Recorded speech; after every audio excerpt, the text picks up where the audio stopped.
ئەمە دیمەنی ڕاکەڕاکی بەساڵاچوان و خانەنشینانە بۆ وەرگرتنی موچەیەک کە دوای زیاتر لە 30 ڕۆژ دواکەوتن پێیاندراوە.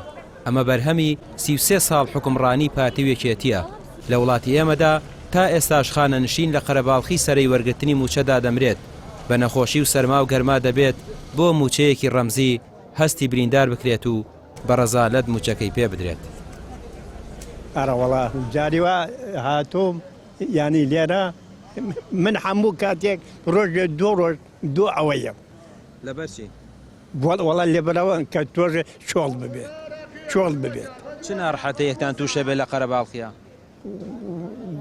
وەڵاهی تر حاکی زوو بێ ئەوە ڕۆژەکە ناڕەحەتە ینی قەرەباڵغە. وەڵا خۆی چی لێ ناکرێ بە قسەی من تۆ ناوێ وەڵا لە باقێکاوەی تر هەر کەس بچێ بۆ خۆی بە کار پێشتێک وەریگرێتەوە. من خۆم ناتوانم لە قەرەباڵخیا بێم. حالت داماوە چی بکەین بە قوربانم بە دووسیمان ئەوە معاشەکە وەرەگری ئەخوا هیتری هیلاگە بین ئەوەی چەند ئەوە سین تاکو ئەوەنی جاری وایە بەسەرمان کەنە ژوورە ئەوە زۆر ناخۆشە.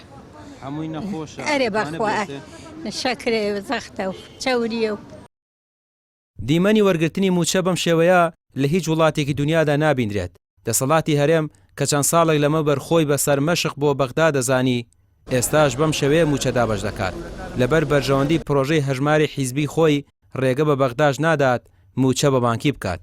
بەداخەوە پرسی دابەشکردنی موچە لە هەرێمی کوردستانە تاکو ئێستا بە شێوازێکی کۆنا مەهماکان ئێستا کە باس لەوا کرێت کە هەژماری منیش کراوەتەوە، بەڵام حکوومەتی هەرێمی کوردستان هەر ئیش بە لیستی ڕاگەیاندنەکە هاکاواتە بێت چاوەڕوام کە بەغاتا بڕەپارێکی بۆ نرێ ئەم بڕەپارێش فترێک لەلای حکوومەتی هەرێمی کوردستان ئەمێنێتەوە، دوای ئەو فترەیە دابەشەکرێت لە لیستێکی موشەی بۆ ڕاگەێنێت و لە مودەی ئەو مودەی کە لیستەکەی بۆ ڕاگەێنێت.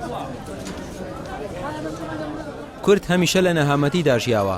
ئەوە چەندین ساڵیشە بەدەست بێ موچەیی و سەرەگرتن بۆ موچە و بەنزین و غاز و مامەڵە لەگەڵ فەرمانگە و بەڕێوەبەراتیەکان گیری خواردووە. هاوڵاتیان دەڵێن ئەگەر چارەسەری سەرەگرتن پارەی بۆ حکومەت تێدا بوایە هەر بە زوویی چارەسەری دەکرد. بەڵام ئەوەی کار ئاسانی بێت بۆ هاوڵاتیان ئەوان خۆیانی لێ بە دوور دەگرن.